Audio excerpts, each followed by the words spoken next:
ஒரு நாள் விநாயகர் ஒரு பூனையோடு விளையாடிக்கிட்டு இருந்தாராம். அப்படி ஆசையாக விளையாடிக்கிட்டு இருந்தப்போ அவரோட கை நகம் தவறுதெல்லாம் பூனையோட முகத்தில் பட்டுட்டு தான். அது ஒரு சின்ன கீறலை உண்டாகி விட்டுது. அப்போ அவர் அதை ஒரு பெருசாக நினைக்கல. கொஞ்ச நேரத்துக்கு அப்புறம் விநாயகர் வீட்டுக்கு வந்தார். அவங்க அம்மா பார்வதி தேவியை பார்த்தார். பார்வதி தேவி கன்னத்தில் விரலால் கீறினது மாதிரி ஒரு அடையாளம் இருந்தது. விநாயகருக்கு அதிர்ச்சி, ஆச்சரியம். நம்ம அம்மா இந்த உலகத்துக்கே தாயார். அப்பேற்பட்ட அவங்க முகத்திலேயே கீறலை உண்டாக்கக்கூடியவங்க யாராக இருக்க முடியும் அப்படின்னு யோசனை பண்ணார். தாயே, உன்னுடைய கன்னத்தில் இந்த வடு எப்படிம்மா ஏற்பட்டதுன்னு கேட்டார்.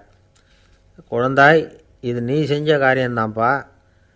உன்னுடைய கை நகம் கீறினதுனால ஏற்பட்ட வடு தான் இது அப்படின்னாங்க அவங்க. விநாயகர் திடுக்கிட்டு போட்டார். எப்படிம்மா அது? நான் எந்த காலத்துலேயும் ஒன்று அப்படி கீறினதாக எனக்கு நினைவு இல்லையே அப்படின்னார். இன்றைக்கி காலையில் ஒரு பூனையை கீறினதை நீ மறந்துட்டியா அப்படின்னாங்க அந்த அம்மா. விநாயகர் திகைச்சு போய் நின்னார். பார்வதி தேவி சொன்னாங்க, இதை பார்ப்பா, இந்த உலகத்தில் இருக்கக்கூடிய எல்லா உயிர்கள்லேயும் நான் இருக்கிறேன்.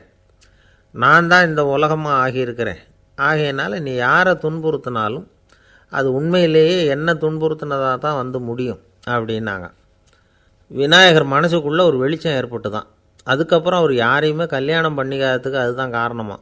இந்த உலகத்தில் எல்லாரையும், இங்கே இருக்கிற எல்லாத்தையும் தாயின் வடிவமாக அவர் பார்க்க ஆரம்பிச்சிட்டாராம். குருதேவர் ராமகிருஷ்ணர் இந்த கதையை எடுத்து சொல்லியிருக்கிறார். நபிகள் நாயகம் ஒரு தடவை ஒரு நாற்காலியில் உட்காந்து என்னமோ யோசனை பண்ணிகிட்டு இருந்திருக்கிறார். அப்போ அவரோட உடையில் ஒரு கீழ்ப்பகுதி தரையில் படிஞ்சு கிடந்திருக்குது. அங்கே விளையாடிக்கிட்டு இருந்த ஒரு பூனை அது மேலே வந்து படுத்து தூங்கி போச்சு. தொழுகை செய்ய வேண்டிய நேரம் வந்துட்டது. நபிகள் நாயகம் எழுந்திருக்க பார்த்தார். அப்போ தான் பூனை தன்னோட உடை மேலே படுத்து தூங்கிட்டு இருக்கிறது கண்ணில் படுது. பூனையோட தூக்கத்தை கலைக்க விரும்பல அவர். தன்னுடைய சகோதரியை கூப்பிட்டார். ஒரு கத்திரிக்கோல் எடுத்துகிட்டு வர சொன்னார். பூனை படுத்திருந்த உடைப்பகுதி மட்டும் இருக்குல்ல, அதை மட்டும் அதோட கத்திரிச்சு விட்டுட்டு அதுக்கப்புறம் அவர் எழுந்திரிச்சு தொழுகைக்கு போனாராம். அதாவது பிற உயிர்கள்கிட்ட எப்படி அன்பு காட்டணுங்கிறத பெரியவங்க எவ்வளவோ விதத்தில் நமக்கு எடுத்து காட்டியிருக்கிறாங்க. இருந்தாலும் எத்தனை பேர் மனசில் அதெல்லாம் உரைச்சிருக்குது. நாமளும் நம்ம ட்ரெஸ்ஸு மேலே ஒரு பூனை படுத்திருந்தா ஒரு கத்திரிக்கோலை தான் தேடுவோம், எடுத்துக்கிட்டு வர சொல்லுவோம். துணியை வெட்டுறதுக்கு பதிலாக இல்லை அதோட வாழை வெட்டினா என்ன அப்படின்னு தோணும். ஒரு தந்தை தன்னோட பிள்ளைய ரொம்ப தைரியசாலியாக வளர்க்கணும்னு ஆசைப்பட்டார். அதுக்காக அவனை கூப்பிட்டு உட்கார வச்சு இப்படி உபதேசம் பண்ணார். இதை பாருப்பா, நான் உன்னாட்டம் இருக்கிறப்போலாம் எதுக்கும் பயப்பட மாட்டேன், ரொம்ப துணிச்சலாக இருப்பேன். ஒரு நாள் ஒரு அப்பாவி எலியை ஒரு பூனை துரத்திட்டு ஓடிச்சு. நான் உடனே என்ன செஞ்சேன் தெரியுமா? அந்த பூனையை பிடிச்சேன். அது வாலில் ஒரு பட்டாசு சரத்தை கட்டினேன், கொளுத்தி விட்டேன். படபடன்னு வெடிக்க ஆரம்பிச்சுட்டுது. அது துள்ளிக்கிட்டு அங்கேயும் இங்கேயும் ஓடி இருக்கு பாரு ஓட்டம், ரொம்ப தமாஷு அப்படின்னார் அப்பா. இப்படி சொல்லிவிட்டு பையனை பார்த்து, இதை கேட்குறதுக்கு உனக்கும் துணிச்சல் வருதா? நான் என்னுடைய செயலை நீ கேட்குறப்போ உனக்கு துணிச்சல் வருதா அப்படின்னு கேட்டார். வருதுன்னா பையன். எப்படின்னா அப்படிங்கிற விவரத்தையும் சொன்னான் அவன். அதாவது எலியை விரட்டினத்துக்காக பூனை வாலில் பட்டாசு கொளுத்துனீங்க நீங்கள், பூனையை விரட்டினத்துக்காக உங்கள் கழுத்தில் பட்டாசு சரத்தை மாட்டினா என்னென்னு தோணுது எனக்கு அப்படின்னா பையன். பையனோட துணிச்சல் அப்பாவே நடுங்க வச்சுட்டுது.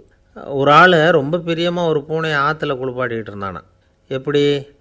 அந்த பூனையை ஆற்று தண்ணியில் அமுக்கி அமுக்கி குளிப்பாட்டிகிட்டு இருக்கிறான்.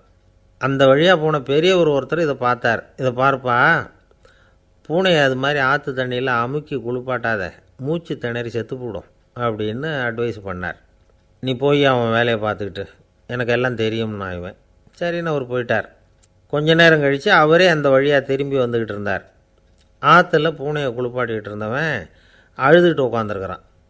பக்கத்தில் அந்த பூனை செத்து கிடக்குது. இதை பார்த்தார் பெரியவர். நான் தான் அப்போவே சொன்னேனே அந்த பூனையை ஆற்றுல நினைக்காதேன்னு, அதை கேட்டிருந்தா இப்படி ஆயிருக்குமா அப்படின்னார். அந்த ஆள் கோபமாக இவரை முறைச்சி பார்த்தான். அட போய்யா, இந்த பூனை ஆற்றுல குளித்ததுனால ஒன்றும் செத்து போகல, குளித்ததுக்கப்புறம் அதோட உடம்பு ஈரமாக இருக்குதுன்னு அதை புழிஞ்சேன், அதனால தான் இப்படி ஆயிட்டுது அப்படின்னு நானா.